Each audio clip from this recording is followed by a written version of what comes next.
When a believer is well acquainted with their deen, and they understand the book of Allah, and they understand the comfort, maw'idha, the heartfelt counsel, and the healing that the book of Allah offers, that the sunnah of His Messenger offers, sallallahu alayhi wasallam, then they can find comfort in the deen of Allah. But we're living in a strange time. We call it the information age, but for most of us, we don't really know much about our own religion.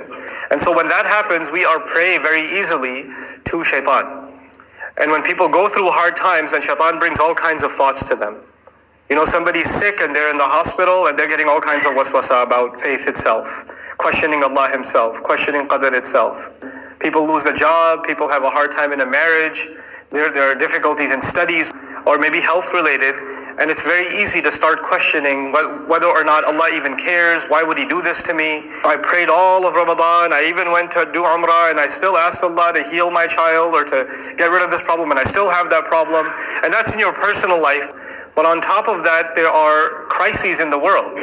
There are many of you who have family, for instance, in Syria and places like Syria all over the world that are on fire, where families aren't safe, children aren't safe, where all kinds of human disaster is happening and people are being killed. It's almost like fulfilling the word of Rasulullah sallallahu alaihi wasallam, where the killer will not know why he's killing and the killed will not know why they're being killed. People start not only questioning, why is this happening in my personal life, they start questioning, why is all this crazy stuff happening in the world? Where is Allah in all of this?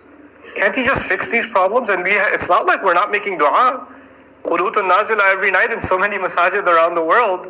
Ya Allah, aid us against the enemies of the deen. But it seems like the enemies are just getting better and better at spilling more and more blood. So at that point, somebody gets really frustrated with their religion. And they start thinking, there's no point. Why do I even make dua? What's the point of it? Nothing's going to change. And this is actually a very common problem. As a result of this problem, a few things happen. For a number of people, they stop praying altogether.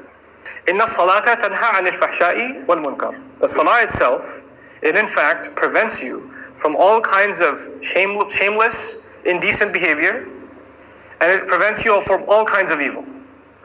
So when Allah says that, and somebody abandons salah, now they're actually prey directly to shaitan. All kinds of bad things are going to be done, and one won't even realize why they're doing it.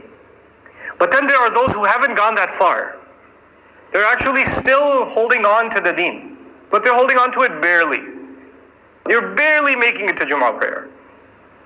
Even that's a struggle for you. And for some people, even, it gets so bad that they can't even spend too much time inside of a masjid. They start getting uncomfortable, they just have to leave quickly. That happens. And so about those people, and I've met many such people, and I don't think they're evil people. I do think, however, that certain fundamentals were not correct. Certain ideas, certain concepts, certain feelings are misplaced. And because of those misplaced feelings, one goes down a very dangerous path, all the way down to misguidance.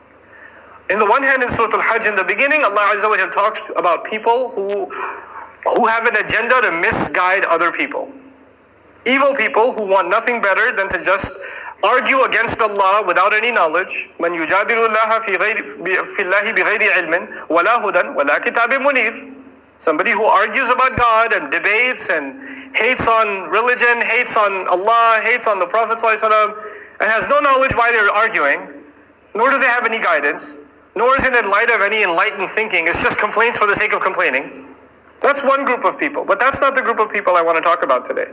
It's the one after that group. The ones that are on the edge. Literally on the edge. That's how the Quran describes them. وَمِنَ النَّاسِ مَنْ يَعْبُدُ اللَّهَ عَلَى حَرْفٍ. I would translate that as among people, there's somebody who worships Allah at the very edge. Harf is actually the edge of a cliff also. What does that mean? They're not quite stable in their faith. They have unanswered questions, unresolved emotions.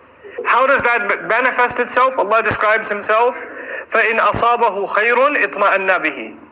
If some good comes to them, they're doing better now. Okay, Allah actually listened to this dua, so I can pray now. I feel better. وَإِنْ أَصَابَتْهُ فِتْنَةٌ. And if some fitna hits them, fitna means some kind of trial or something that tests their faith. Fitna literally means a test. So Allah did not put the opposite of khair as shar. Right? The in'ikas would have been shar. So you would have expected Allah to say, فَإِنْ أَصَابَهُ خَيْرٌ إِطْمَأَنَّ بِهِ وَإِنْ أَصَابَهُ شَرٌ. Nope. وَإِنْ أَصَابَتْهُ فِتْنَةٌ. Why is that word important? Because Allah is letting us know that when something bad happens to you, that is just Allah putting your faith to the test. Allah just wants to see whether you're willing to believe in an Allah that still loves, that still cares, that is still Ar-Rahman, that is still Ar-Rahim, that is still Ar-Raziq. He's still the provider, He's still the protector, He's still the caretaker, even though you can't see it. Even though in front of you, you see like you've got hit with problems. And shaitan wants you to question, where's Allah?